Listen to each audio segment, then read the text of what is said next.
put pandas as pd, df equal to pd dot read underscore excel, f data set classification credit card, ये data था। तो ये जो data है ये हमारा ट्रांजैक्शन का डेटा है कि कितनी ट्रांजैक्शन इसमें फ्रॉड हैं और कितनी ट्रांजैक्शन इसमें सही है। तो जब मैंने लास्ट क्लास में आपको इस डेटा का बताया था एक आइडिया, तो मैंने कहा था लगभग इसमें 4500 ट्रांजैक्शन ऐसी हैं जो जेन्युइन है और लगभग 500 ट्रांजैक्शन ऐसी हैं जो फ्रॉड हमारी हुई हैं। तो इसको बोलते हैं इम्बैलेंस्ड या अनबैलेंस्ड डेटा। Unbalanced data. तो ये जो डेटा है ये हमारा अनबैलेंस्ड या इम्बैलेंस्ड डेटा है। तो अनबैलेंस्ड या इम्बैलेंस्ड डेटा वो होता है जिसमें टारगेट जो होता है उसमें number of samples belonging to each target different different होते हैं। जैसे इसमें क्लास जीरो है, क्लास जीरो के इसमें सैंपल हैं लगभग 4500 और क्लास वन के जो सैंपल हैं लगभग 500 हैं। तो दो टारगेट हैं और दोनों के नंबर ऑफ सैंपल कैसे बहुत अलग हैं। तो ऐसे डेटा को अनबैलेंस्ड या इम्बैलेंस्ड डेटा कहते हैं।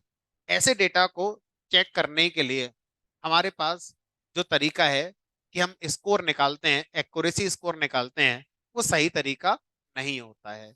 Accuracy score is not a good performance measure if your data is unbalanced.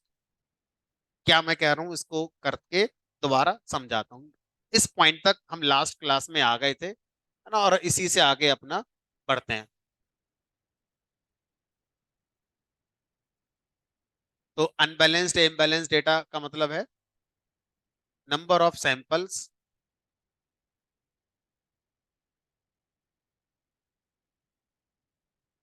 Belonging to each class. कैसे हैं हमारे नंबर ऑफ सैंपल्स डिफरेंट हैं, ठीक है, नंबर ऑड नहीं हो।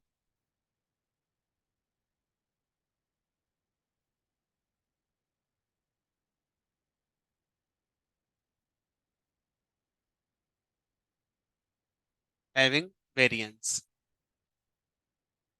एग्जाम्पल समझाने के लिए, जीरो क्लास के 4500 सैंपल्स हैं और क्लास वन के मान लीजिए 500 सैंपल्स। ऐसे डेटा को क्या बोलते हैं? अनबैलेंस्ड या इम्बैलेंस्ड डेटा।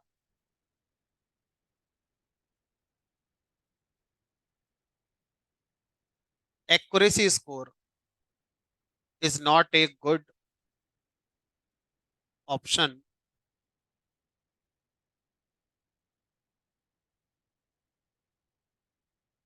टू चेक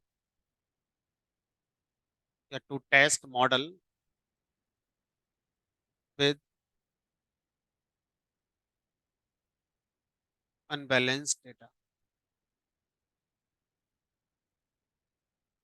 एक और होता है F1 score is preferred with unbalanced data. ठीक है, तो हमें क्या बताया गया? हमें बताया गया कि F1 score is another performance measure that works well with unbalanced data, है ना। तो अब ये क्या होता है, कहाँ से आता है, कैसे निकलता है, ये सब मैं आपको अभी समझाता हूँ।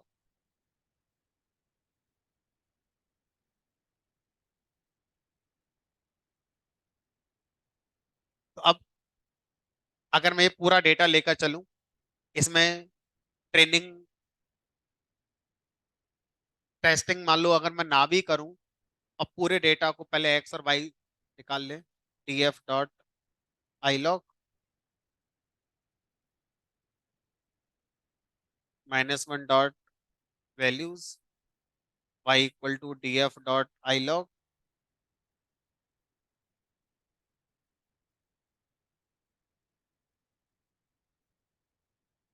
-1 डॉट वैल्यूज। चलो, ट्रेन टेस्ट हमने लास्ट टाइम क्लास में किया था, दोबारा करते हैं। From sklearn dot model selection import train test split X train X test y test train test split X comma y random state equal to 10।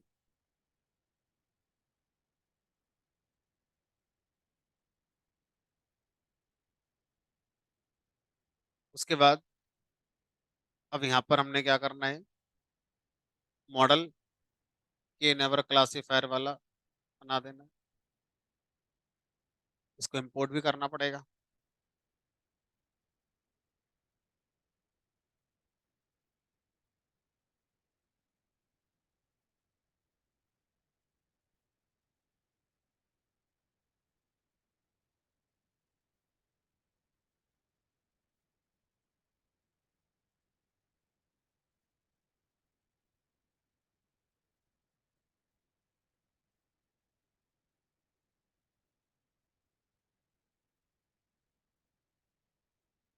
अब from sklearn dot model select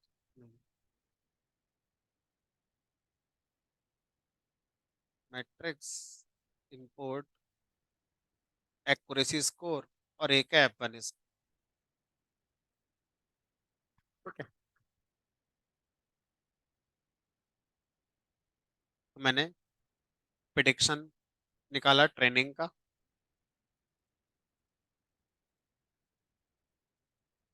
और इसमें x train डाल दिया। Sir इसमें अभी आपने feature scaling नहीं करी, फीचर स्केलिंग कर लो।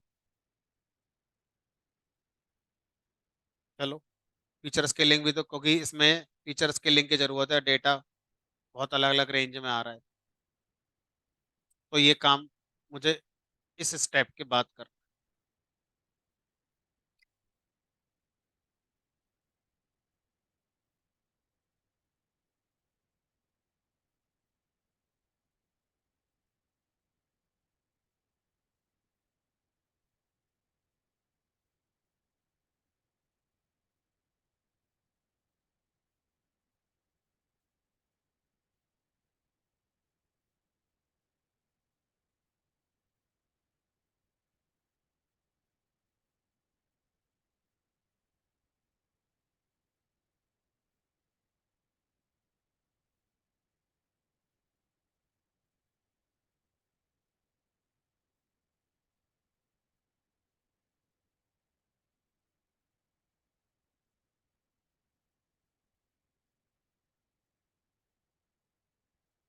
ऐसे ही प्रिडिक्शन कर दिया टेस्टिंग का भी।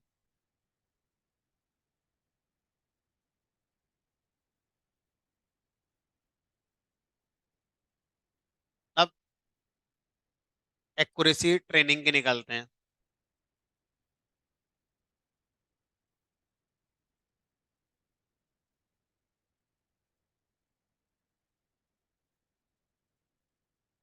और टेस्टिंग के निकालते हैं।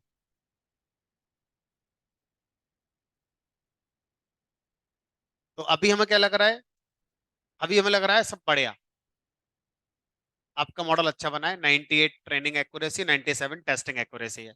लेकिन मैंने आपको एक बात बताई है, इसके पीछे का लॉजिक तर्ज क्या है वो नहीं बताया, कि accuracy score is not a good option to check model with unbalanced data.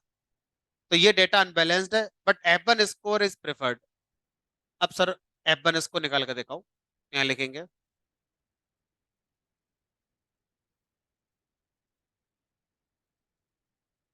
Accuracy score की जगह पर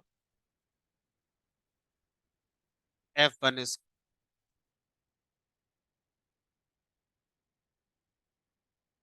F1 चलाएं। मैंने कहा चलाओ, आगे पिक्चर इसकी निकल के बाहर 52 और 88। अब ये क्यों हुआ ये मैंने नहीं बताया है, मैंने बस आपको दवाई बता दी कि ये बीमारी की दवाई ये है, वो दवाई रिएक्शन कैसे दे रही है, अंदर जाके कैसे काम कर रही बॉडी के अंदर, ये भी कुछ नहीं पता। लेकिन जो फैक्ट है वो समझ में आ गया कि अनबैलेंस डेटा के साथ एपन स्कोर हमें यूज करना चाहिए। वो ट्रू पिक्चर आपको निकाल कर दिखाएगा, जो कि आपको दिखा रहा है 92 और 88। जबकि एक्यूरेसी स्कोर कह रहा है सब बढ़िया है, धोखे में रख रहा है आपको वो। ठीक है, अब चीजों को थोड़ा सा समझने की कोशिश करते हैं, ये क्या है और इससे हम इस समस्या का समाधान फिर निकालें कैसे।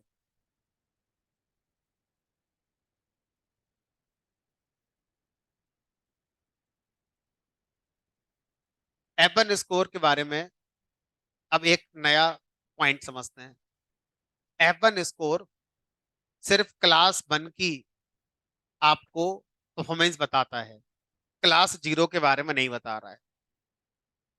एक्यूरेसी स्कोर आपको इंडिविजुअल क्लास के बारे में नहीं बताता है कि मॉडल इंडिविजुअल क्लास को लेकर कैसा है, वो कलेक्टिवली ओवरऑल मॉडल कैसा है इस बारे में बता रहा है। मतलब एक क्लास में 30 बच्चे बैठे हैं, अगर मैं ये कहूं इस क्लास की परफॉर्मेंस क्या है, तो मैं एक एक बच्चे की नहीं बताऊंगा, मैं पूरी क्लास की बता रहा हूँ, ऑन एन एवरेज सब हिसाब लगा के कि इस क्लास के ये परफॉर्मेंस। उसमें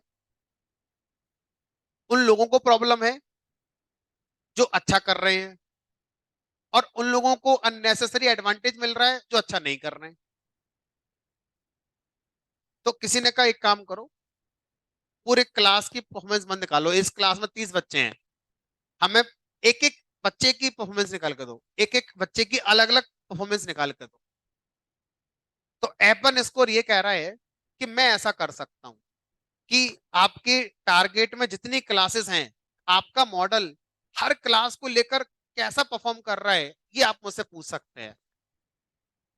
एक्यूरेसी स्कोर कहता नहीं, ऐसा कोई कॉन्सेप्ट नहीं, हम तो कलेक्टिव बताते हैं, सबका ऑन एन एवरेज इकट्ठा ये है मॉडल का परफॉर्मेंस। जब हम एपन स्कोर से ये ना कहें कि आप हमें मॉडल की परफॉर्मेंस किस क्लास की निकाल कर दोगे, तो बाय डिफॉल्ट वो पॉजिटिव क्लास की निकालता है, यानी कि क्लास वन की निकाल कर देता है। तो अभी जो आपके सामने 92 और 88 आ रहा है, ये वास्तव में मॉडल का स्कोर नहीं है, ये वास्तव में मॉडल क्लास वन के साथ कैसा है उसका स्कोर। और जो आपको एक्यूरेसी स्कोर दिखाई दे रहा है ये मॉडल का स्कोर है, एक इंडिविजुअल क्लास का नहीं है। दोनों क्लास के लिए आप ऐसे मान लो यही है, दोनों क्लास के लिए ऑन एन एवरेज। ठीक है, अब हम एफ1 स्कोर से ये कहेंगे कि अच्छा, अगर आप एक एक क्लास के बारे में मॉडल की परफॉर्मेंस दे सकते हो तो दे दो, फिर दोनों क्लास के बारे में दे दो, ट्रेनिंग के लिए भी और टेस्टिंग के लिए भी। हमने कहा चलो देते हैं। तो यहाँ पे क्या लिखेंगे, यहाँ लिखेंगे एफ1 स्कोर में एक आर्गुमेंट पास करेंगे, average equal to none. Average equal to none जो हमारा एक और पैरामीटर होता है, ये क्या करता है, एफ1 स्कोर को इन्फॉर्म करता है कि आप सिर्फ क्लास वन का मत निकालना, आप मॉडल में आई हुई हर क्लास का परफॉर्मेंस बताएंगे। ठीक है,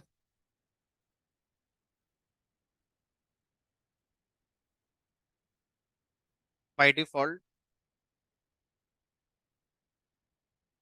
check checks performance of class one.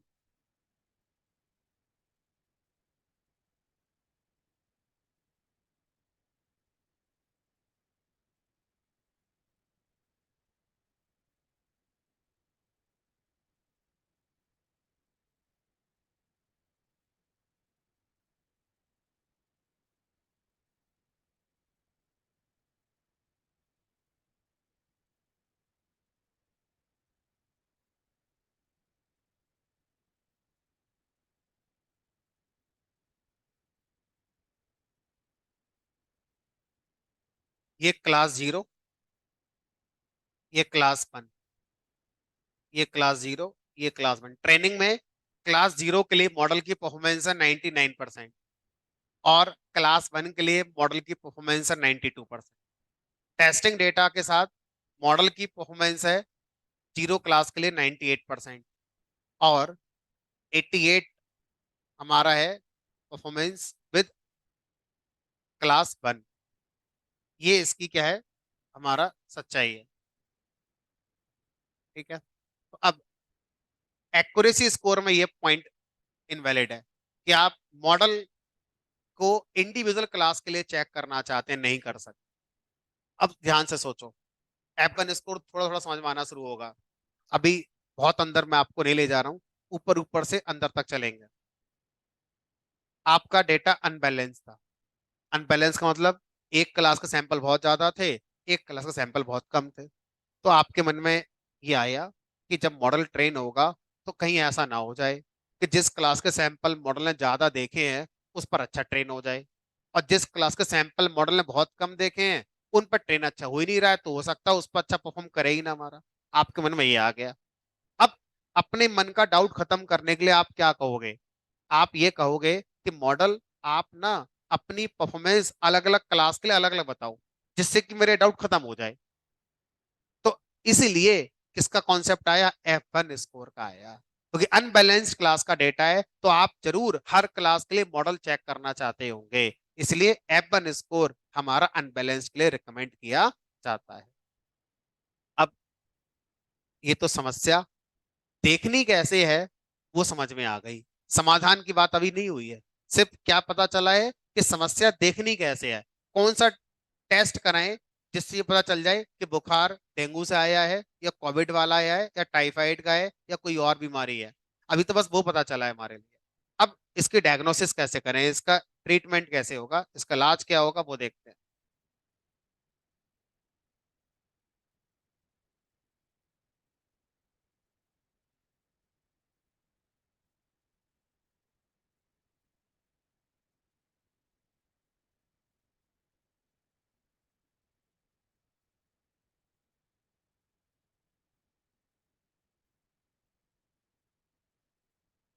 तो इस काम को करने के दो तरीके हैं। पहला तरीका क्या है, जिस क्लास के सैंपल कम है उस क्लास के और सैंपल ले आओ। सर है ही नहीं, अगर होते तो पहले ही दे देते आपके लिए। इतना तो हम भी जानते हैं कि अगर जिस क्लास का सैंपल कम है उसके अगर मैं और ले आऊं तो बैलेंस हो जाएगा। है ही नहीं हमारे पास, इतने ही है टोटल बस। मेन तो समस्या यही है, इतने ही है, और होते तो आपके पास जाते ही क्यों कि प्रॉब्लम आ गई। तो फिर सॉल्यूशन कहा गया, ठीक है फिर एक काम करो, जिस क्लास के सैंपल ज्यादा हैं उसके डिलीट कर दो। नहीं, आपका क्या पॉइंट है, बैलेंस डेटा बनाना। एक क्लास के 4500 सैंपल हैं, एक क्लास के 500 हैं। अब आप ये कह रहे हैं कि 500 वाले 500 ही हैं, और कहाँ से लाऊं, है ही नहीं इतने। मैंने कहा ठीक है फिर एक काम करो, 4500 में 4000 डिलीट कर दो, 500 उसके रहने दो, 500 इसके, 500 उसके। हमने कहा ये तरीका सही नहीं है बैलेंस डेटा बनाने का। मतलब जिसके पास डेटा ज्यादा है आप उसको ये कहोगे कि डिलीट कर दो अपना डेटा, मतलब उसने एफर्ट लगाया, मेहनत करी उस क्लास ने। ऐसा नहीं करते हैं कि डेटा किसी का डिलीट कर दो, है ना, डेटा सारा रखना है आपको। फिर एक कॉन्सेप्ट आया जिसका नाम है ओवर सैंपलिंग। ओवर सैंपलिंग क्या करना है, जिस क्लास के सैंपल कम है उस क्लास के सिंथेटिक सैंपल आप बनाकर बैलेंस कर दो। सिंथेटिक का मतलब क्या होता है, अब जैसे दीपावली आ रही है तो अभी टीवी पर आना शुरू हो जाएगा सिंथेटिक दूध बिक रहा है, मिठाइयाँ बन रही हैं नकली दूध जो असली के जैसा है। सिंथेटिक शब्द का मतलब क्या होता है, कोई भी चीज जो नकली है लेकिन बिल्कुल असली की तरह ही है, आप पहचान ही नहीं पाओगे उसे। उसे क्या बोलते हैं, सिंथेटिक। सिंथेटिक के कपड़े आते हैं, सिंथेटिक की बहुत सारी चीजें आती हैं खाने पीने की भी, जो कि ओरिजिनल नहीं है लेकिन ओरिजिनल के जैसी बिल्कुल आपको लगे, आप पहचान ही नहीं पाएंगे। उसी तरह से आपके पास जिस क्लास में सैंपल कम है तो उस क्लास के सिंथेटिक सैंपल बना लेते हैं जो बिल्कुल असली सैंपल की तरह लगेंगे। क्या बोलते हैं इसे, ओवर सैंपलिंग। तो ओवर सैंपलिंग एक टेक्निक होती है जिसमें जिस क्लास के सैंपल कम होते हैं उस क्लास के हम सिंथेटिक सैंपल बनाकर डेटा में ऐड कर देते हैं। ऐसा भी नहीं है कि 400 या 500 सैंपल जो थे उनको कॉपी कर दो 1000, फिर कॉपी कर दो, फिर कॉपी कर दो, नहीं। फायदा क्या हुआ? सेम सैंपल बार बार आएंगे तो उससे मॉडल कुछ नया नहीं सीखेगा। सैंपल बदल कर आए, सेम क्लास के आए, जिस क्लास के सैंपल कम है उस क्लास के ही सैंपल है, लेकिन वो अलग अलग हो, जो पहले से आ गए वो ना हो। तो ऐसे सैंपल जो अलग हैं सिंथेटिक सैंपल कहलाते हैं। अब ये सब होगा कैसे ना? तो इस काम को हम कैसे कर सकते हैं? Over sampling is a technique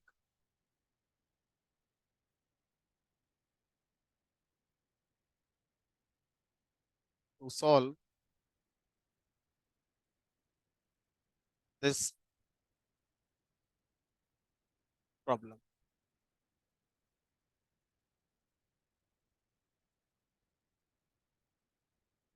कैसे करेंगे?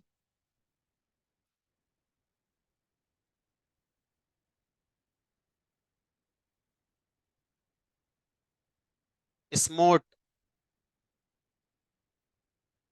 क्लास इज यूज्ड और ओवर सैम्पलिंग।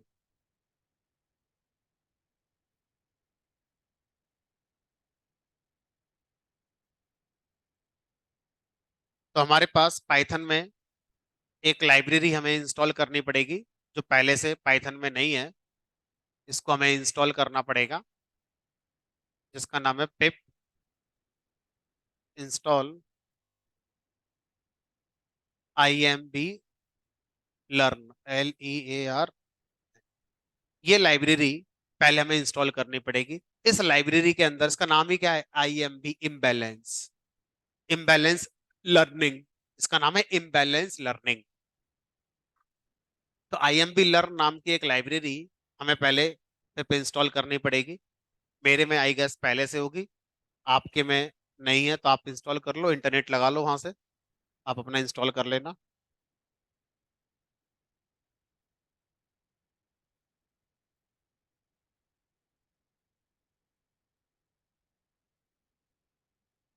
क्या चीज? क्लास जीरो और क्लास वन का क्या मतलब है?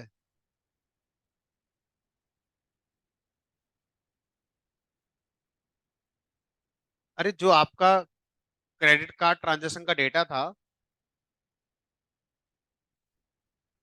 तो उस डेटा में आपका जो टारगेट था, इसमें जीरो और वन है ना? तो यही तो लिखा है, जीरो का मतलब हमारा क्या है? फ्रॉड नहीं हुआ। वन का मतलब क्या है? फ्रॉड हो गया। तो इसमें जो डेटा है उसमें लगभग 4500 सैंपल ऐसे हैं जिनके साथ फ्रॉड नहीं हुआ, वो सही ट्रांजैक्शन थे। अब 500 सैंपल ऐसे हैं जिनके साथ फ्रॉड हो गया था। तो जीरो क्लास मतलब ये वाली, वो सैंपल जो जीरो क्लास के हैं, क्लास वन ये वाले सैंपल।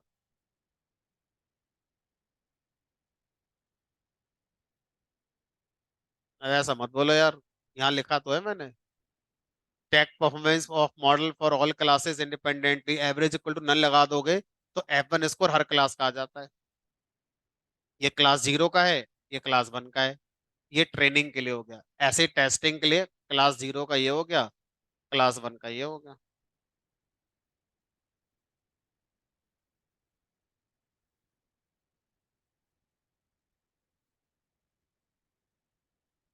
चलो IMB लर्न पिप इंस्टॉल हो गया। अब लिखेंगे यहाँ पर from IMB learn import SMOTE, SMOTE,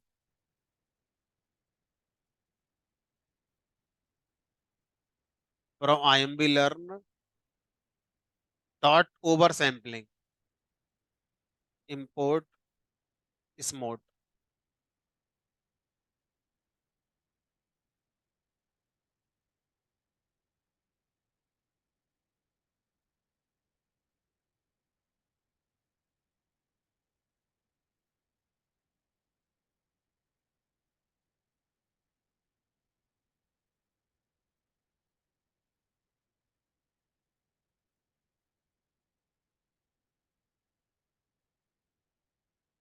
हाँ गलत दिखा रहा है। आपका चला।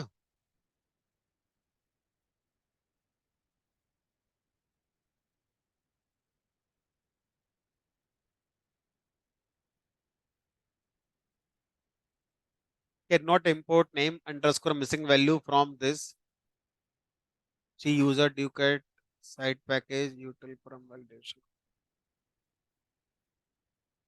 एरर आती नहीं है यार, अभी आ रही है। चलो देखते हैं।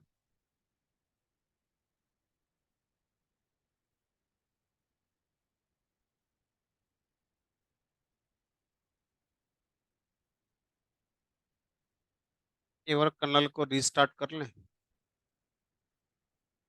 हम्म, हो गया ना आपका? हो ही जाता है, मेरे में नहीं हो रहा है, कोई कमी है।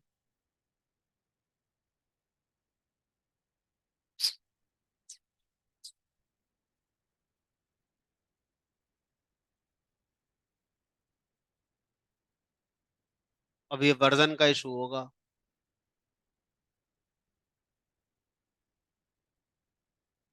एक बार चेक करते हैं नेट पे क्या प्रॉब्लम है। देख लो भाई, क्या काम करें। ये थोड़ा सा एक्सपेरिमेंटल चीजें हैं जो आपको करके पता चलेगी कि सही आंसर कहाँ से आएगा। जो हमारा नहीं चल रहा था, तो उसकी वजह थी वर्जन कंपैटिबिलिटी की। तो मैंने सिंपली क्या करा, पहले जो अपना साइकिट लर्न था उसको मैंने अनइंस्टॉल कर दिया, एनाकोंडा प्रॉम्प्ट पे जाके एनाकोंडा प्रॉम्प्ट चलाया और उसको साइकिट लर्न को अनइंस्टॉल कर दिया, आईएमबी लर्न को अनइंस्टॉल कर दिया, और एक पुराना वर्जन साइकिट लर्न का वो मैंने इंस्टॉल करा 1.2.2। उसकी कमांड ऐसे लिखी, pip install scikit learn double equal to 1.2.2। ठीक है। अब इस मोड चलाया तो शायद चल गया है, कोई एरर नहीं आ रही है। अब क्या करेंगे, स्मोट क्लास का ऑब्जेक्ट बनाएंगे। मान लो एस एम करके मैंने स्मोट क्लास का ऑब्जेक्ट बनाया, और स्मोट क्लास के ऑब्जेक्ट के अंदर एक मेथड है, इसका नाम है फिट अंडरस्कोर रीसैंपल। इसमें आप क्या पास करेंगे, इसमें आप अपना एक्स पास करेंगे जो ओरिजिनल आपका आया था, और साथ में वाई पास करेंगे। ये आपको क्या करेगा, नए सैंपल और नया वाई बनाकर दे देगा। अब आप चेक करो, x underscore new dot shape, 9,000 sample हो गए। अब 9,000 सैंपल, और इन सबके आउटपुट कहाँ आ गए, इसमें आ गए। इसमें अब देखो, अगर मैं इसमें पता करूं कि भाई कितने कितने हैं, तो मैं लिखूंगा यहाँ पर ED dot series by dot value counts. Class zero के 4586 सैंपल हो गए, क्लास वन के भी कितने हो गए, 4586। तो अब ये क्या हो गया, ओवर सैंपलिंग कर दी इसने, क्या करे, सिंथेटिक सैंपल बना दिए। सर सिंथेटिक सैंपल बनाने के पीछे क्या गणित लगाई होगी इसने, इसे कैसे पता क्या सैंपल बनूंगा। हमने कहा देखो, मान लीजिए आपसे कहा जाए कि एक ये पॉइंट है, एक ये पॉइंट है, इन दोनों के बीच में मान लो जो सैंपल है वो क्लास वन, ये सैंपल भी क्लास वन का है, ये सैंपल भी क्लास वन का है, ये सैंपल भी क्लास वन का है, ये सैंपल भी क्लास वन का है, ये सैंपल भी क्लास वन का है। तो ये एक दो तीन चार पांच, मान लो ये पांच सबसे नजदीकी सैंपल क्लास बन गए हैं। अब उसने क्या करा होगा, इन पांचों में से कोई दो पकड़े और उनके बीच में एक लाइन ड्रॉ करते हुए सिंथेटिक सैंपल बना दी। एक ये बना दिया, एक ये बना दिया, एक ये बना दिया, एक ये बना दिया, एक ये बना दिया, एक ये।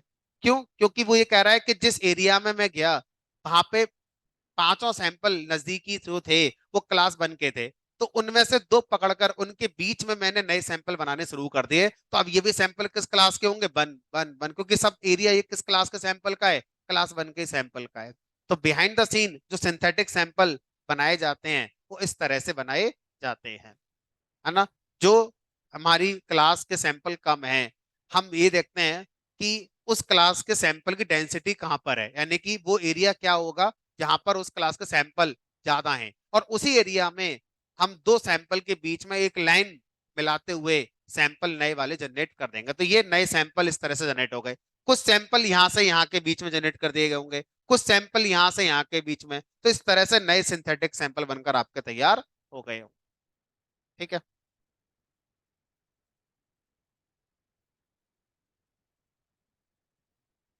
हाँ, हमने इसको बाई दे रखा है ना, जैसे पता है कि मेजोरिटी क्लास कौन है और माइनॉरिटी क्लास कौन है। मेजोरिटी क्लास वो है जिस क्लास के ज्यादा सैंपल हैं, माइनॉरिटी क्लास वो है जिस क्लास के कम सैंपल हैं। जिस क्लास के सैंपल कम है उसको उसके बराबर कर देगा जिसके मेजोरिटी क्लास थी।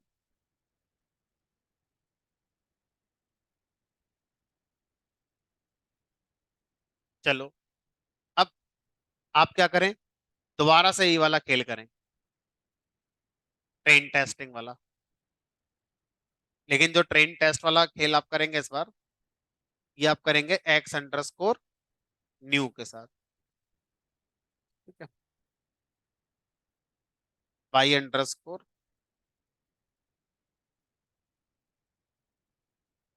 New underscore. उसके बाद आगे वाला काम सेम करना है, स्केलिंग करो, फिर मॉडल बनाओ।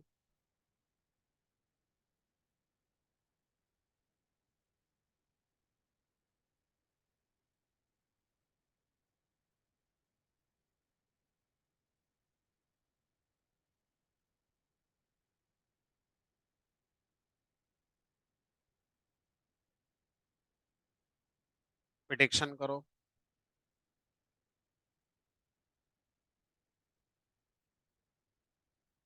और अब निकालो F1 स्कोर दोबारा।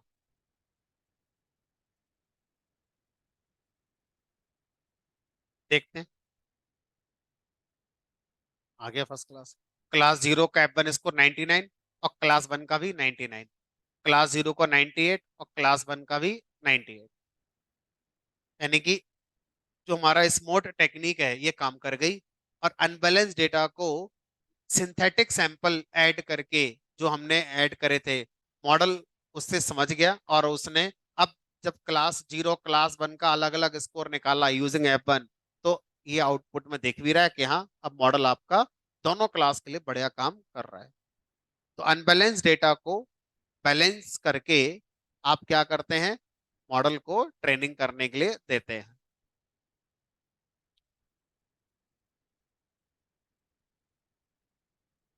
हाँ देख लो, मना कौन कर रहा है, ये लो जो आपका जनरेट हुए हैं x under score new print करा लो। सब सैंपल हैं, डॉट डॉट डॉट सब आ गए हैं। इनको डेटा फ्रेम में रखकर बढ़िया से अपना देख लो, कोई दिक्कत नहीं।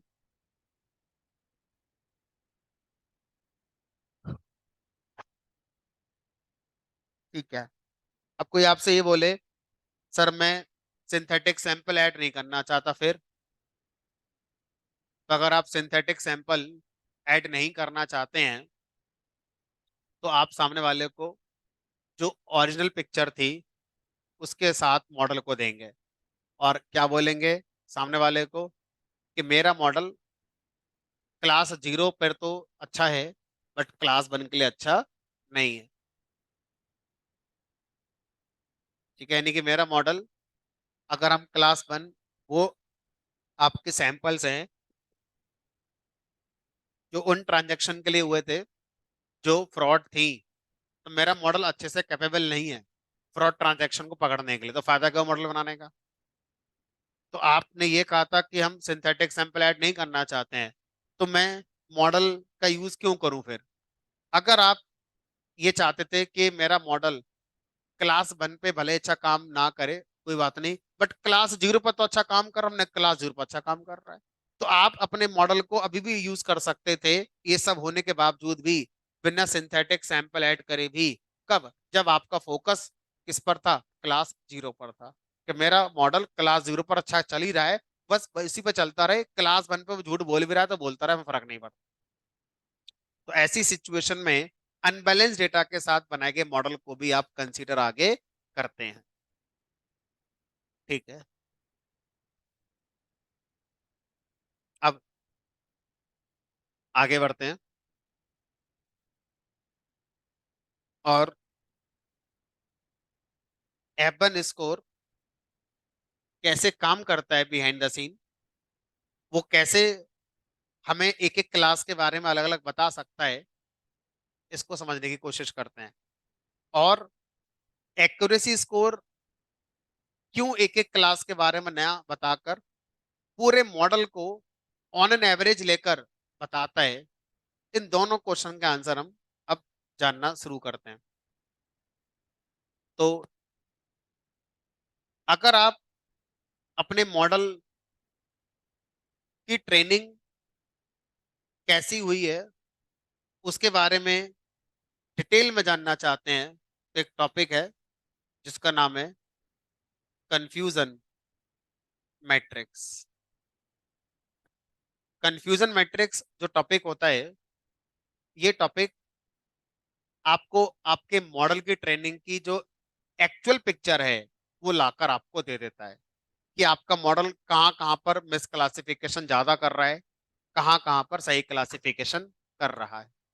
तो उसको बोलते हैं कंफ्यूजन मैट्रिक्स। तो अब आप क्या करेंगे, कंफ्यूजन मैट्रिक्स के साथ आगे बढ़ेंगे। तो यहाँ पे क्या करा, मैंने लिखा from sklearn dot metrics import confusion matrix. Confusion matrix function को मैंने कॉल करा और इसमें अभी मैं ट्रेनिंग की बना रहा हूँ, ऐसे टेस्टिंग की बना दूंगा, दोनों की चलो बनाकर समझेंगे किसी एक को। तो यहाँ पर वाई ट्रेन, जैसे हम प्रिडिक्शन पास करते हैं ऐसे यहाँ पास करेंगे, और प्रिडिक्शन ट्रेन। और अगर मैं टेस्टिंग की कंफ्यूजन मैट्रिक्स बनाऊं,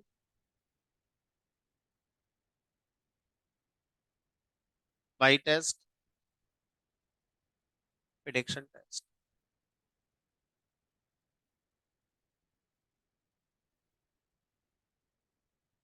ये जो कंफ्यूजन मैट्रिक्स है, ये आपको कैसे इंटरप्रेट करनी है ये आपको सीखना पड़ेगा। ये जो सामने आंकड़े दिख रहे हैं कंफ्यूजन मैट्रिक्स के, ये सब कुछ बताने में कैपेबल है, आपके मॉडल की सारी सच्चाई निकाल कर रख देंगे कि मॉडल क्या कर रहा था, कैसे कर रहा था। और फिर F1 स्कोर और एक्यूरेसी स्कोर भी कंफ्यूजन मैट्रिक्स जो दिख रही है इससे निकाले जाते हैं। कैसे, सीखना शुरू करते हैं। तो मैं आपको ट्रेनिंग की सिखा रहा हूँ, ट्रेनिंग की कंफ्यूजन मैट्रिक्स। सेम मैनर में टेस्टिंग की आप घर जाके अपना खुद सीखेंगे। तो कंफ्यूजन मैट्रिक्स को हम ऐसे बनाते हैं।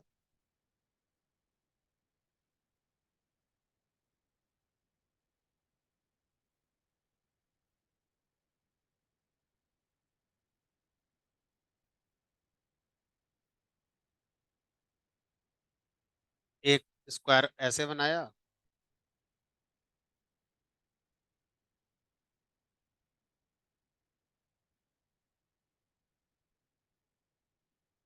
एक स्क्वायर ऐसे बना दिया।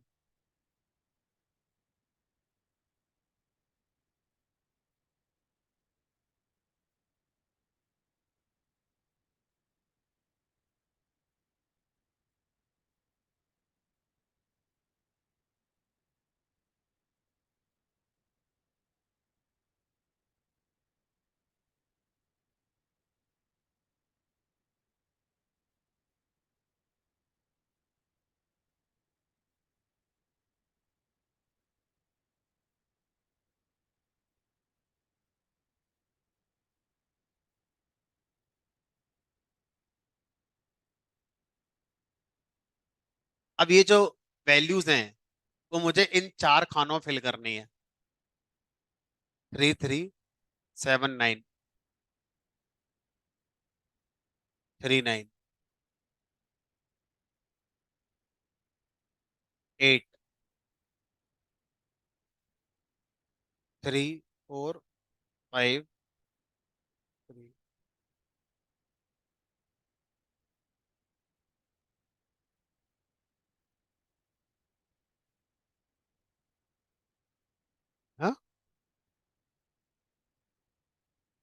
3 3 सही कर लेते हैं।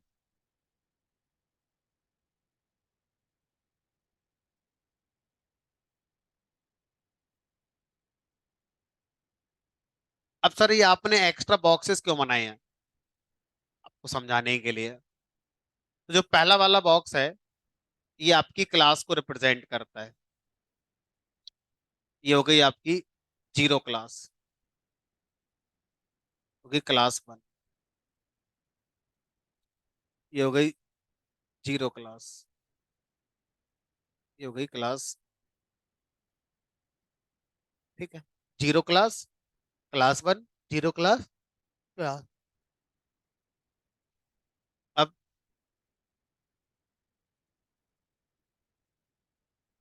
इन दोनों का जोड़ करो, 3379 +39 कितना आएगा?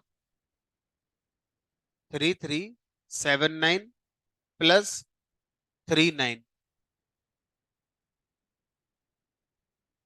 ये आया 3418।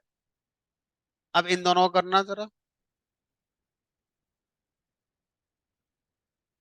3466। अच्छा, इन दोनों को जोड़ करो,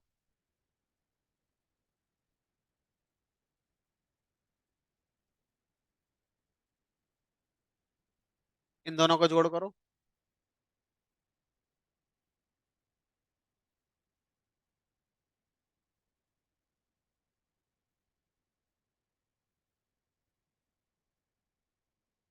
अब इन दोनों का जोड़ करो और इन दोनों का जोड़ करो इधर, 68।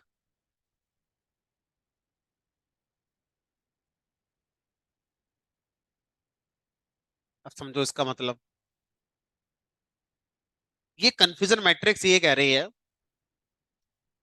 कि एक्चुअल में मुझे जब ट्रेनिंग कराई गई है तो मुझे क्लास जीरो के 3418 सैंपल दिए गए थे ट्रेनिंग के टाइम पे, और क्लास वन के 3461 सैंपल दिए गए थे। टोटल 6879 सैंपल मुझे दिए गए हैं। हमने कहा ठीक है चलो। अब उसके बाद कंफ्यूजन मैट्रिक्स ये कह रही है कि मॉडल को ट्रेनिंग में क्लास जीरो के इतने और क्लास वन के इतने सैंपल दिए गए थे।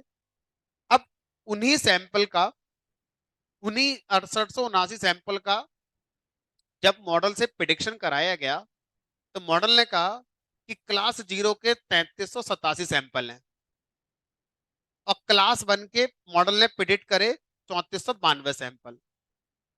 तो अभी बताओ मॉडल सही कह रहा है दोनों क्लास के बारे में, या मिस क्लासिफिकेशन भी हो रहा है? मिस क्लासिफिकेशन हो रहा है। देखो, एक्चुअल मॉडल को ट्रेनिंग में जीरो क्लास के कितने सैंपल मिले थे? 3418। मॉडल कितने कर रहा है प्रिडिक्ट क्लास जीरो के? 3387, यानी कम कर रहा है। क्लास वन के ट्रेनिंग पे कितने सैंपल थे? 3461। मॉडल कह रहा है नहीं, प्रिडिक्शन में तो 3492, नहीं ज्यादा प्रिडिक्ट कर रहा है क्लास वन के। कोई बात नहीं, अभी तो कुछ कुछ समझ में आना शुरू हुआ कि हमें मॉडल से ये समझ में आ गया कि कितने सैंपल ट्रेनिंग में गए थे और मॉडल हमें प्रिडिक्शन कितने सैंपल का कर रहा है।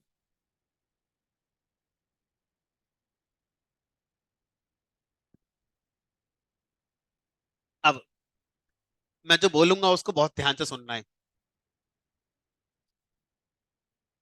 क्लास जीरो के हमने सैंपल दिए थे 3418।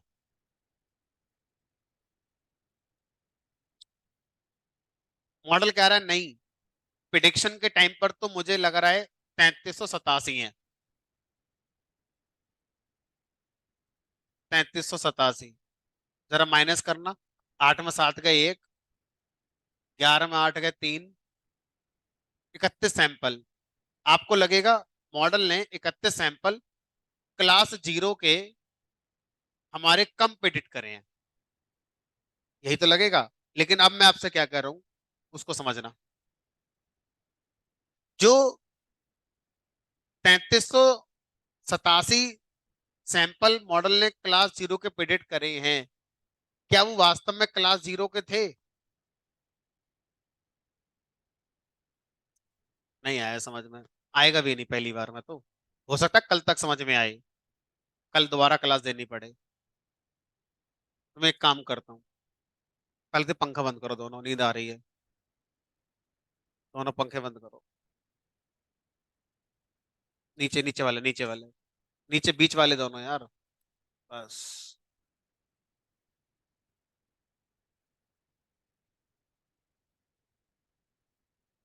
मेरे पास ट्रेनिंग में 5 सैंपल हैं। पहला सैंपल एप्पल है, A1। दूसरा सैंपल A2 है, एप्पल। तीसरा सैंपल एप्पल। चौथा सैंपल है बनाना। पांचवा सैंपल है बनाना। 4 और 5। तो टोटल कितने एप्पल? 3 एप्पल। कितने बनाना? 2। अब ये है ट्रेनिंग डेटा। अब मैंने इसी ट्रेनिंग डेटा को मॉडल को दिया। मॉडल ट्रेन हो गया। फिर मैंने मॉडल से कहा लो भाई यही सैंपल ले लो पांचों, और पांचों का प्रेडिक्शन करके दो। मॉडल ने कहा ठीक है। मॉडल ने कहा पहला सैंपल बनाना, जबकि वो था कौन? एप्पल। मॉडल ने बोला दूसरा सैंपल बनाना, जबकि था वो एप्पल। मॉडल ने कहा तीसरा वही बनाना, तीसरा भी बनाना। मॉडल ने कहा चौथा एप्पल। मॉडल ने कहा पांचवा एप्पल। हमने मॉडल से कहा अच्छा बताओ टोटल कितने एप्पल? उसने कहा 2। कितने बनाना? उसने कहा 3। अब मैं आपसे कहूं कि ट्रेनिंग में कितने एप्पल थे? 3। मॉडल ने कितने प्रेडिक्ट करे एप्पल? 2। तो एक ही तो गलत प्रेडिक्ट करा बस, 2 तो सही कर दिए। क्या ये बात सही है? ऐसा ऐसा कहना। आप गिनती देख रहे हो भाई। आप गिनती क्यों देख रहे हो ये बताओ ना, किसको एप्पल कह रहा है वो? एप्पल को एप्पल कहे तो गिनती करें उसकी। वो बनाना को एप्पल कह रहा है मॉडल। आप गिनती थोड़ी गिनेंगे कि ट्रेनिंग में 3 एप्पल थे और प्रिडिक्शन में 2 एप्पल आ गए तो एक ही तो रह गया। अरे भाई जो 2 एप्पल दिए हैं, क्या जरूरी था वो एप्पल को एप्पल बता रहा है? हो सकता है बनाना को एप्पल बता गया हो। हाँ, ऑब्वियसली सीक्वेंस नहीं। आप ये समझो कि जो जिस क्लास का सैंपल था उसको उसी क्लास का बताया गया या नहीं बताया गया। तो अगर मैं इस एग्जाम्पल को छोड़कर इस एग्जाम्पल पर आ जाऊं, तो ये बताओ इसमें वास्तव में जो सैंपल जिस क्लास का था वो उसी क्लास का बताया गया हो, ऐसे कितने हैं? ऐसे कितने सैंपल हैं? एक भी नहीं है। तो मॉडल सब झूठ बोल रहा है, बिल्कुल बेकार मॉडल है। ये नहीं कह सकते कि सर 3 में 2 तो सही कह ही रहा है। बनाना में 2 बनाना थे, 3 एक ज्यादा बता दी, बस एक ही सैंपल तो गड़बड़ हो गया, इधर से उधर हो गया है। अरे नहीं भाई, एक सैंपल गड़बड़ नहीं है, पांचों के पांचों गड़बड़ है आपके।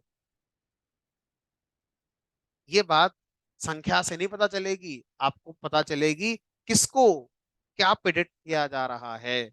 कंफ्यूजन मैट्रिक्स हमें इस बात का आंसर देती है कि जिस सैंपल को ट्रेनिंग में जिस क्लास का हमने मॉडल को बताया था, क्या उसी सैंपल को प्रिडिक्शन में उसने उसी क्लास का बताया है या किसी और को बता दिया है। तो इस बात के लिए कंफ्यूजन मैट्रिक्स हमें बताती है। अब ये संख्या देखो।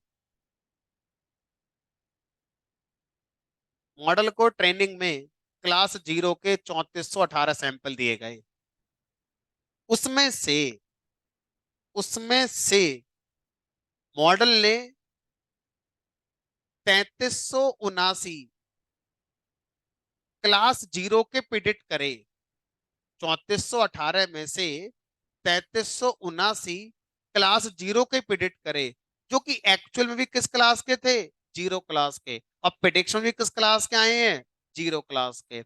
अब प्रिडिक्शन में ये जो संख्या है 8, ये मॉडल कह रहा है 0 क्लास की है, लेकिन ये 8 वो सैंपल हैं जो एक्चुअल में ट्रेनिंग के टाइम पे किस क्लास से बिलोंग करते थे, क्लास 1 से। यानी कि मॉडल इन 8 पर मिस क्लासिफिकेशन कर रहा है, क्लास 0 के बता रहा है, लेकिन वो क्लास 0 के नहीं है, वो क्लास 1 के थे। यानी कि मॉडल क्लास 0 को लेकर सिर्फ इतना सही बता रहा है। ये वो आंकड़ा है जो ट्रेनिंग में भी क्लास 0 का था और मॉडल के अकॉर्डिंग भी क्लास 0 का है।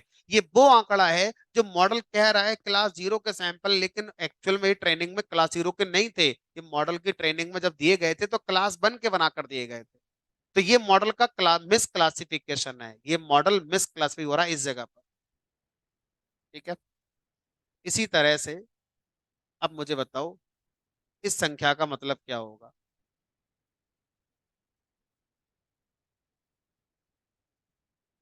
समझ में आ रहा है?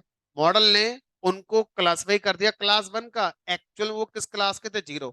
यानी कि क्लास 1 में 3492 कह रहा है प्रिडिक्शन क्लास 1 का है, लेकिन उन 3492 में सिर्फ 3453 सैंपल ही ऐसे थे जो क्लास 1 के मॉडल ने प्रिडिक्ट करे हैं, और ट्रेनिंग में भी हमने उनको क्लास 1 का बनाकर ही दिया था।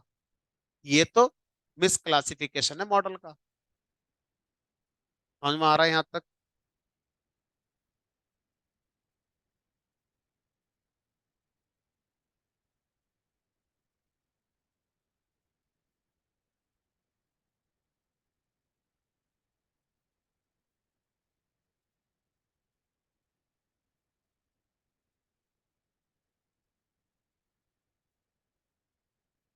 दोबारा बोलो क्या कहना चाह रहे हो।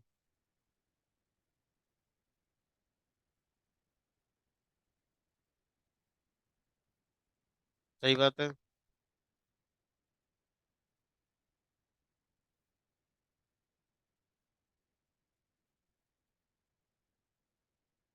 31 का गैप आ गया, सही है।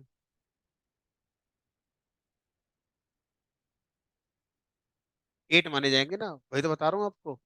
हम जो बिना कंफ्यूजन मैट्रिक्स से सोचेंगे वो 31 सोचेंगे, जबकि वो आंकड़ा सही नहीं है। हम क्या बोलेंगे, मॉडल ने क्लास 0 के सिर्फ 8 मिस क्लासिफाई करे हैं। अभी और पढ़ो आगे। ठीक। अब अगर आपसे कहा जाए कि मेरे पास एक कॉन्सेप्ट होता है, कंफ्यूजन मैट्रिक्स को दिखाने के लिए इन बॉक्सेस का नाम दिया जाता है जिन पर ये संख्या लिखी ना, 3379। इन ये जो 4 बॉक्स हैं, 1 2 3 4, इवन ये वाले जो बॉक्स हैं 01 01, इनका नाम होता है। तो इनका नाम क्या है वो समझते हैं। अच्छा, उससे पहले मुझे समझाओगे ये कन्फ्यूजन मैट्रिक्स क्या बताना चाह रही है?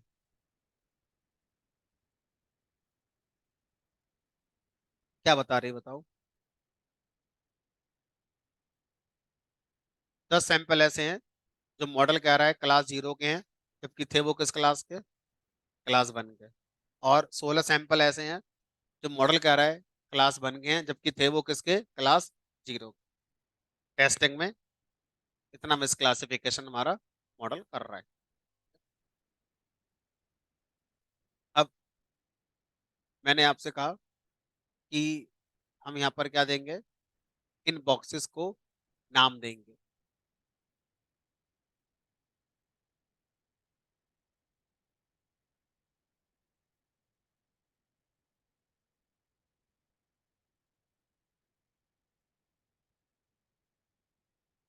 नाम कैसे दोगे? क्लास हम दो मानेंगे, नेगेटिव क्लास और पॉजिटिव क्लास।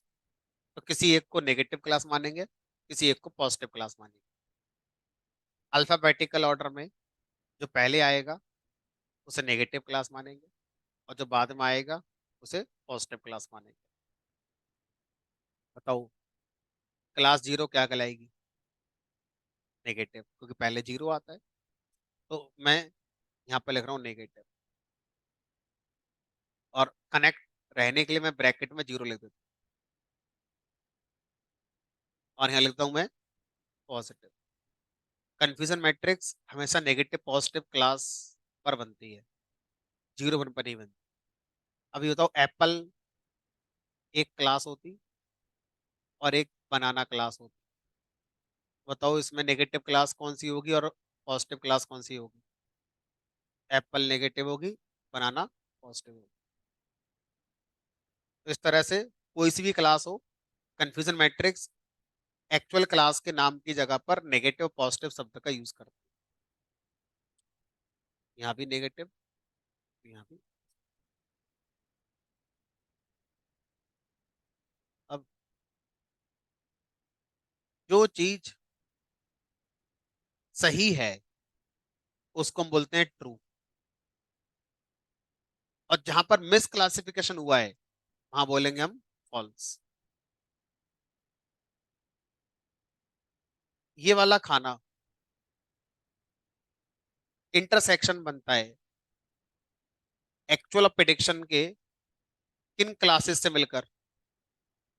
नेगेटिव को नेगेटिव बताया। तो ये बताओ, ये मिस क्लासिफिकेशन है या ट्रू क्लासिफिकेशन है? ट्रू क्लासिफिकेशन, तो यहाँ ट्रू लिख दो। अच्छा, ये किस क्लास को लेकर ट्रू बात है? क्या लिख दो यहाँ पर? True negative. और शॉर्ट में इसे हम बोलते हैं टीएन। टीएन। इस वाले बॉक्स का नाम बताओ क्या होगा? डायगोनल, यानी कि ट्रू। ये दोनों जो बॉक्स हैं इधर, ये फॉल्स यानी मिस क्लासिफिकेशन रिप्रेजेंट कर रहे हैं, या फॉल्स आएगा? अब ये बताओ, इस बॉक्स में जो संख्या है उसमें गलती से फॉल्स किस क्लास के प्रेडिक्ट कर दिए गए हैं? पॉजिटिव। गलती से पॉजिटिव क्लास के कर दिए थे, किस क्लास के? वो जीरो। बताओ यहाँ पर गलती से किस क्लास के प्रेडिक्ट कर दिए गए? शब्द समझ में आते हैं कन्फ्यूजन मैट्रिक्स के? True negative, true positive, false positive, false negative. वो शब्द जो फॉल्स से स्टार्ट हो रहा है वो मिस क्लासिफिकेशन वाले सेल को रिप्रेजेंट कर रहा है, और वो जो ट्रू से स्टार्ट हो रहा है वो करेक्ट क्लासिफिकेशन को रिप्रेजेंट कर रहा है। अब अगर आपसे कहा जाए कि हमारे पास एक कॉन्सेप्ट है जिसका नाम होता है प्रिसीशन।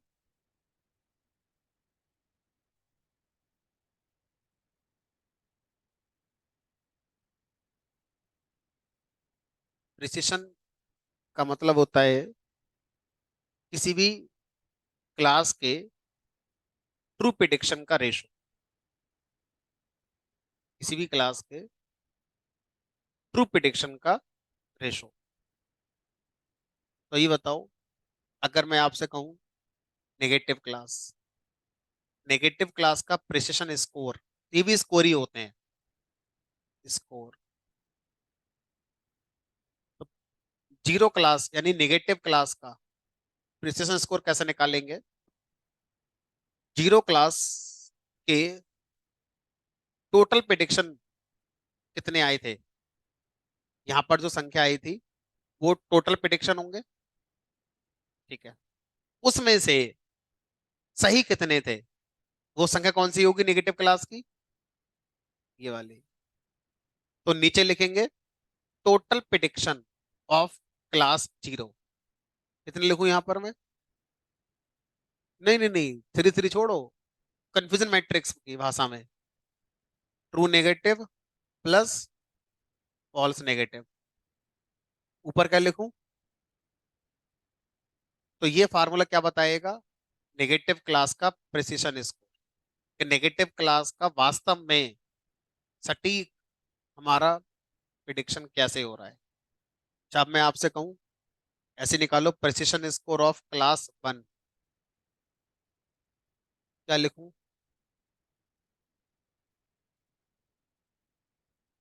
ऊपर क्या लिखना है?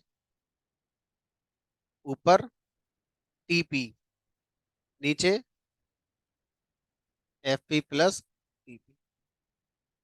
ये क्या हो गया, ट्रू पॉजिटिव रेट, ये हो गया true negative rate. Precision of class zero को बोलते हैं true negative rate, negative class का सही रेशो। अब पॉजिटिव क्लास का प्रिसिशन क्या कहलाता है, TPR, true positive rate. Positive class का सही क्या दर है ना, प्रिडिक्शन की दर सही क्या है पॉजिटिव क्लास के।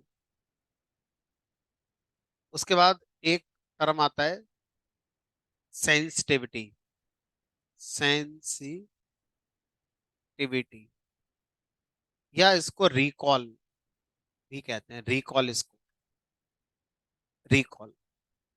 क्लास जीरो का सेंसिटिविटी या रिकॉल क्या होता है, actual sample given to model of that class in training कितने थे, actual sample given to model in training कितने थे, TN plus F P, TN plus F P. उनमें से मॉडल ने उस क्लास के कितने सही प्रिडिक्ट करे, थ्री। ये क्या है, यह है सेंसिटिविटी या recall of that particular class. अब बताओ, रिकॉल ऑफ क्लास वन क्या होगा,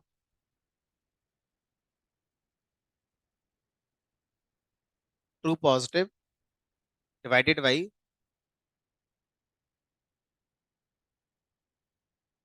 एफ एन प्लस, ये क्या है, recall of class one. Accuracy score जो आप आज तक निकालते आ रहे थे, accuracy score is equal to sum of true prediction of all the classes divided by total number of samples. फिर सुनेंगे, सम ऑफ ट्रू सैंपल्स, वो सैंपल्स जिनका ट्रू प्रिडिक्शन आया है, कितने सैंपल हैं जिनका ट्रू प्रिडिक्शन आया है, true negative plus true positive. ये वो सैंपल्स की संख्या हो गई जो करेक्ट क्लासिफिकेशन में है, हर क्लास के दो हैं तो दो क्लास के, divided by total number of sample, TN plus F P plus F N plus TP. Accuracy score जो आप निकालते आ रहे हैं पहली क्लास से लेके आज तक, उसका डेरिवेशन ही है। अभी करके दिखाऊंगा, अभी सब निकाल कर दिखाऊंगा, ठीक है।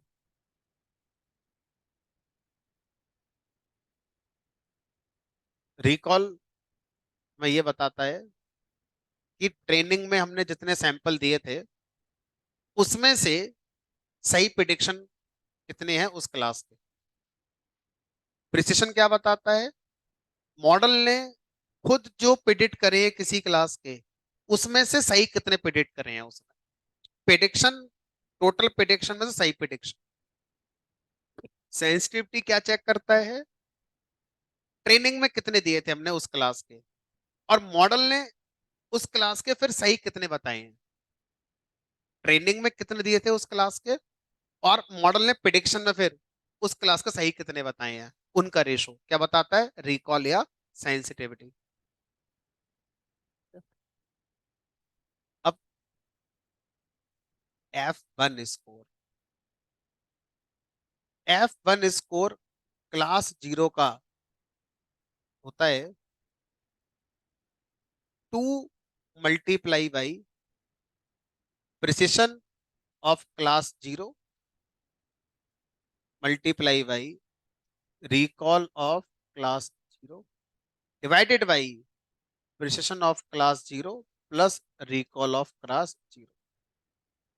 इसको हम हार्मोनिक मीन भी कहते हैं, harmonic mean of precision and recall is known as F1 score. इसी तरह से F1 स्कोर क्लास वन का क्या हो जाएगा, 2 multiply by precision of class one, recall of class one divided by precision of class one plus recall of class. तो इस तरह से एपन स्कोर का डेरिवेशन निकल कर आ जाता है। अब इस पिक्चर को समझने में टाइम तो लगता है। अब देखो एक्यूरेसी स्कोर निकल कर दिखाता हूँ। अगर मैं एक्यूरेसी स्कोर निकाल कर दिखाऊं ट्रेनिंग का, वाई ट्रेन प्रिडिक्शन ट्रेन, 99 आया एक्यूरेसी स्कोर। अब मैं आपसे कहूं इस गणित के हिसाब से निकाल कर दिखाओ। ऊपर क्या लिख दूं? 3379 प्लस 3453, इनको जोड़ दो, भाग कर दो, ये तो है ही है। इनमें और जोड़ दो, क्या 39 जोड़ दो और 8 और जोड़ दो, आ गया 99 3। एक्यूरेसी स्कोर जो हम आज तक निकालते आ रहे थे उसके पीछे का गणित कहाँ से निकल कर आया? कंफ्यूजन मैट्रिक्स से निकल कर आया। तो इसी तरह से आप प्रिसिशन स्कोर निकाल सकते हैं।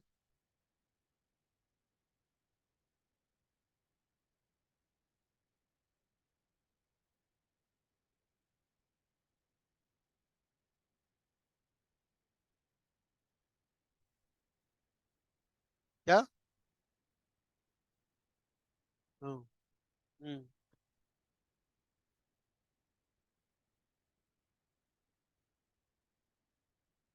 अच्छा, ठीक है।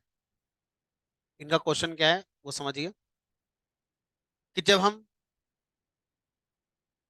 एक्यूरेसी स्कोर निकालते हैं तो पहले हम सैंपल का एक्चुअल आउटपुट पास करते हैं, उसके बाद हम क्या पास करते हैं? प्रिडिक्शन वाला आउटपुट पास करते हैं। ऐसा क्यों होता है? इसका आंसर कन्फ्यूजन मैट्रिक्स से मिलता है। ऐसा मैंने उस दिन कहा था जिस दिन मैंने आपको ये बात बोली थी। आज वो दिन आ गया, तो आज हमें इसका आंसर मिलना चाहिए, मिलेगा। कन्फ्यूजन मैट्रिक्स गूगल पे जाकर सर्च करोगे तो कुछ लोगों ने ऐसी बनाई है कि यहाँ लिख दिया प्रिडिक्शन और यहाँ लिख दिया एक्चुअल। पर ऐसे लिख दोगे तो खेल नहीं बदल जाएगा, पूरा पूरी पिक्चर बदल जाएगी फिर तो।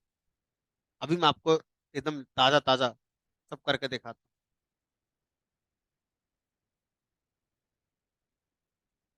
हम आ गए गूगल पे और यहाँ लिखा कंफ्यूजन मैट्रिक्स, इसकी पिक्चर दिखाओ। अब मैं आपको इसकी दो पिक्चर पकड़ कर दिखाता हूँ। ये देखो, जिसने भी ये बनाई है उसने प्रिडिक्शन को रो पे रखा है और एक्चुअल वैल्यू को कहाँ रखा हुआ है? यहाँ रखा हुआ है। और देखो, इसी के बाजू में एक दूसरा इंसान है, इसने एक्चुअल को रखा है रो पर, जैसे मैं रख रहा हूँ, और प्रिडिक्शन को रखा है वाई पर। अब आप ढूंढ लो, दोनों मिलेंगे और दोनों सही हैं। तो सर दोनों सही कैसे हो जाएंगे? दोनों सही होने के लिए आपको यहां पर आना पड़ेगा। जब आप अपना कंफ्यूजन मैट्रिक्स निकाल रहे हो, यहां पर आपने लिखा एक्चुअल आउटपुट पहले, y train comma prediction train.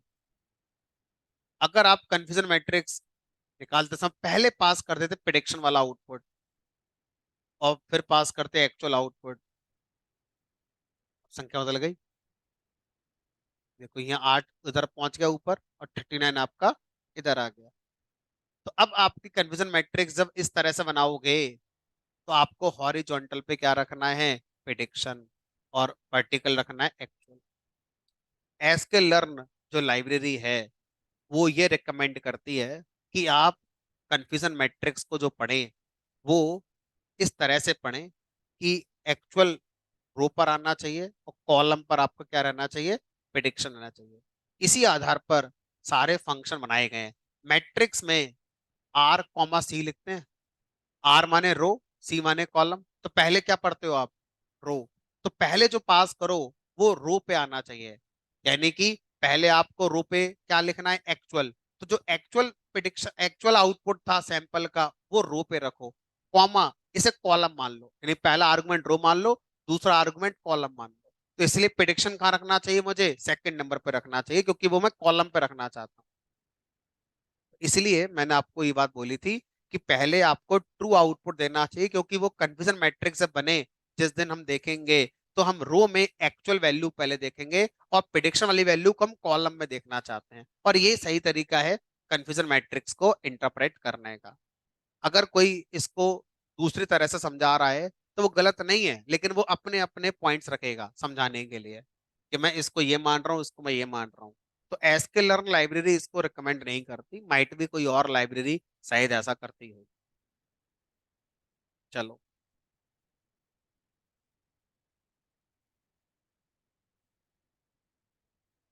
Classes 2 से ज्यादा होंगी तो इसका आंसर भी आएगा। तो ये अगला क्वेश्चन है कि फिर तो सर कन्फ्यूजन मैट्रिक्स 3 क्लास की 4 क्लास की निकलेगी नहीं। और लकीली हमने ऐसे डेटा सेट पढ़ लिए हैं इसलिए पहले ही, जो 3 क्लास वाले हैं, जैसे आइरिस वाला हो गया, पाइन वाला हो गया।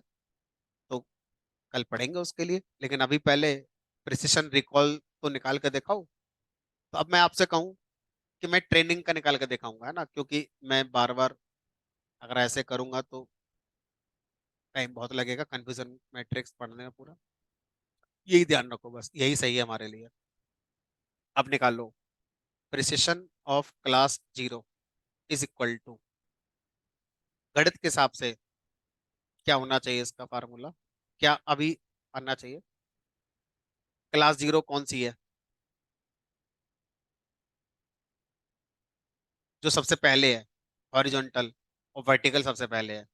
तो प्रिसिशन किसी क्लास का क्या होता है? उस क्लास का ट्रू प्रिडिक्शन डिवाइडेड बाई उस क्लास का टोटल प्रिडिक्शन, यानी कि 3379 plus 8।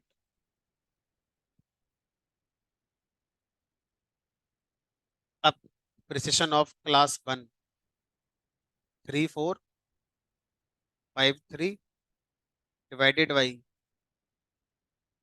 333453 plus 39। Precision class 0, precision class 1। अब इस काम को करने का लाइब्रेरी फार्मूला भी है, फ्रॉम एस्केलर डॉट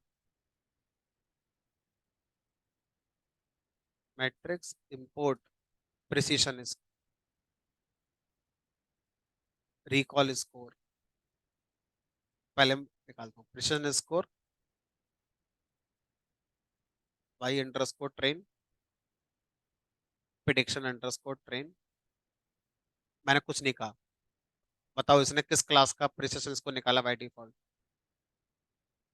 क्लास 1 का।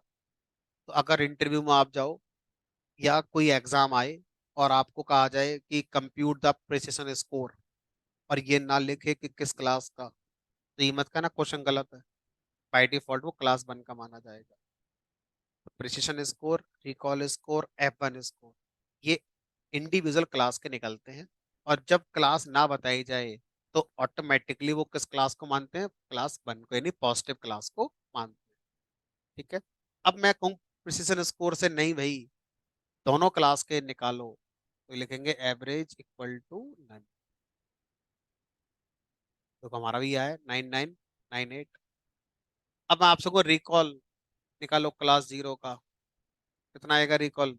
3379 डिवाइडेड बाई ट्रेनिंग में कितने दिए थे क्लास 0 के? 3379 प्लस 30। ऐसे ही रिकॉल क्लास 1 का 3453 प्लस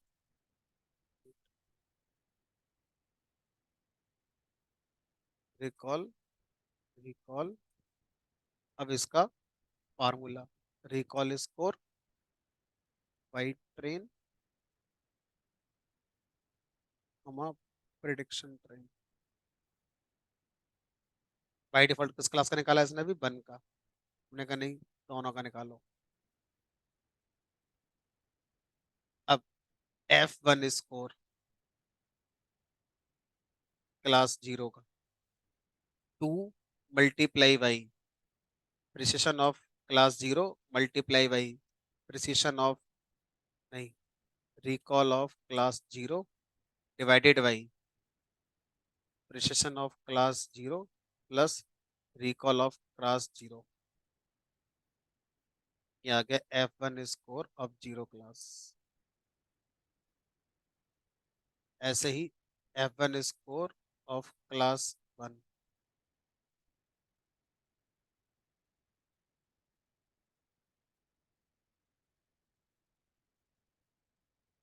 अब हमने कहा फार्मूले से निकाल लो। F1 score y train prediction train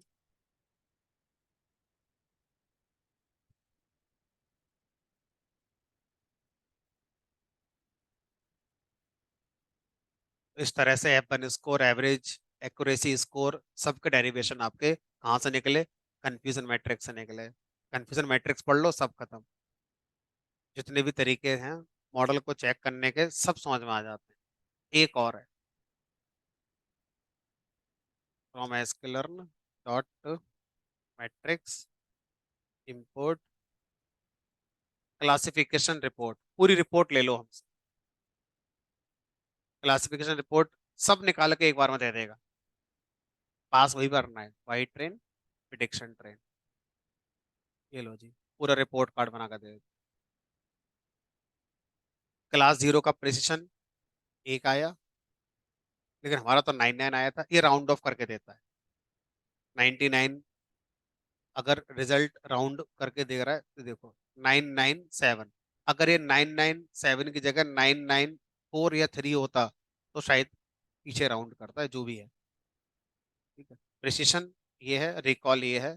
class 1 का प्रिसिशन ये है, रिकॉल ये है, F1 स्कोर ये है। इतने सैंपल गए थे ट्रेनिंग में, इतना प्रिडिक्शन हुआ। Total average score accuracy score ये है, और ये टोटल सैंपल थे मॉडल में। ये दो बातें अभी आप नहीं जानते, इनको छोड़ दो। मैक्रो एवरेज और वेटेड एवरेज अभी हमने नहीं पढ़ा। तो इस तरह से क्लासिफिकेशन रिपोर्ट पूरी निकल कर आ जाती है।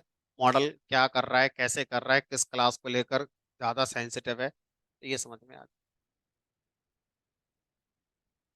कितने सैंपल थे क्लास 0 के ट्रेनिंग में, और कितने सैंपल थे क्लास 1 के ट्रेनिंग में, और ये टोटल सैंपल कितने थे दोनों मिलाकर, दोनों का सम। तो इस तरह से हम क्या कर सकते हैं, इन चीजों को समझ सकते हैं। तो F1 स्कोर इंडिविजुअल क्लास की परफॉर्मेंस बताता है। Mathematically it is a harmonic mean.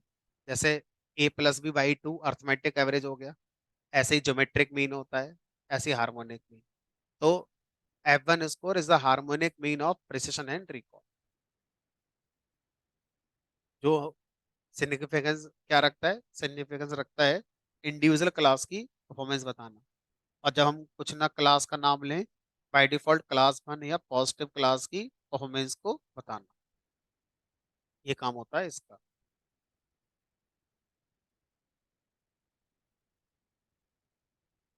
Classification के अंदर कंफ्यूजन मैट्रिक्स सबसे इंपॉर्टेंट टॉपिक है। अगर आप किसी इंटरव्यू में जाते हैं और आपसे कोई पूछ ले, बताओ प्रिसिशन का फार्मूला क्या होता है, क्या बताओगे?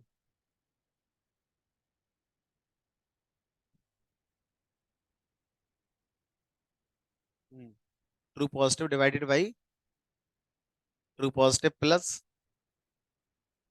तो अब ये वो फार्मूले हैं जिनको आप रट सक ही नहीं सकते, कुछ भी हो जाए, आप कितने भी बड़े माइंडिस्ट हो, आप रट ही नहीं सकते इसको। आप कंफ्यूज होते रहोगे हमेशा। आप ब्रेन के अंदर पिक्चर बनाओ। जब तक ब्रेन पिक्चर नहीं बनाओगे कि एक 4 खाने बने हुए हैं, इधर एक्चुअल है, वर्टिकल प्रिडिक्शन है, पहले 0 है उसके नीचे 1 है, उधर पहले 0 है फिर 1 है, ये नेगेटिव वो नेगेटिव, तो पहला वाला खाना हो गया ट्रू नेगेटिव, दूसरा वाला हो गया फॉल्स पॉजिटिव, नीचे वाला हो गया फॉल्स नेगेटिव, इधर वाला क्या हो गया ट्रू पॉजिटिव। अब प्रिसिशन स्कोर निकालना है। तो प्रिसिशन स्कोर क्लास 1 का अगर निकाल रहे हैं, तो क्लास 1 के true prediction divided by total prediction of that class, यानी कि ऊपर क्या था FN प्लस TP, ये हो गया आपका नीचे डिवीजन।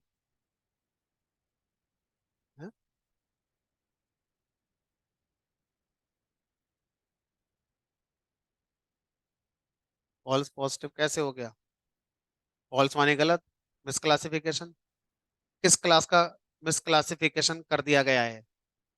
प्रिडिक्शन में किस क्लास का? पॉजिटिव क्लास का था। वो किस क्लास का? एक्चुअल में ट्रेनिंग में नेगेटिव क्लास का।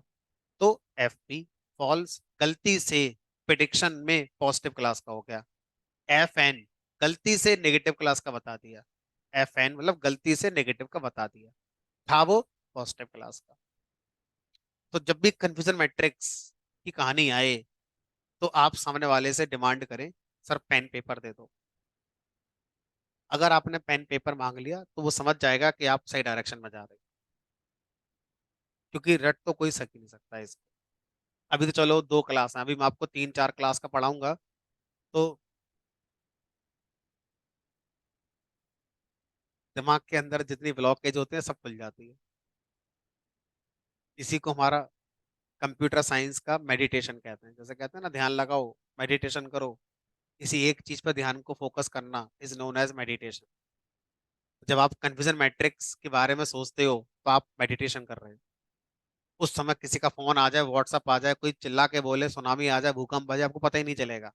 आपके दिमाग में क्या चल रही है? कन्फ्यूजन मैट्रिक्स चल रही है। चलो फिलहाल आज इतना रखेंगे। मल्टी क्लास यानी कि 3 क्लास की भी मुझे पढ़ानी है। टाइम तुम्हारे पास है बट मुझे लगता है नहीं पढ़नी चाहिए। आप घर जाके इसको अच्छे से समझिए, पढ़िए, लिखिए, नोट्स बनाइए इसके। कल मैं मल्टी क्लास आयरिस वाले की समझाऊँ। तो कन्फ्यूजन मैट्रिक्स इंटरव्यू के अंदर पूछी जाती है, क्योंकि अगर ये आप बता पा रहे हो इसका मतलब है कि ऑलमोस्ट चीजें आपकी कंप्लीटेड हैं। अगर आपने ये अच्छे से समझा दिया है ना, वो समझ जाएगा आपके बताने के तरीके से कि आप तुक्के मार रहे हो या वास्तव में आपको आता ही है। क्योंकि इसमें तुक्का चलता ही नहीं है, तुक्का मारने वाला 1 2 स्टेप बढ़ पाएगा, फिर भटक ही जाएगा रास्ते में वो। ठीक है, चलो कल मिलेंगे आज।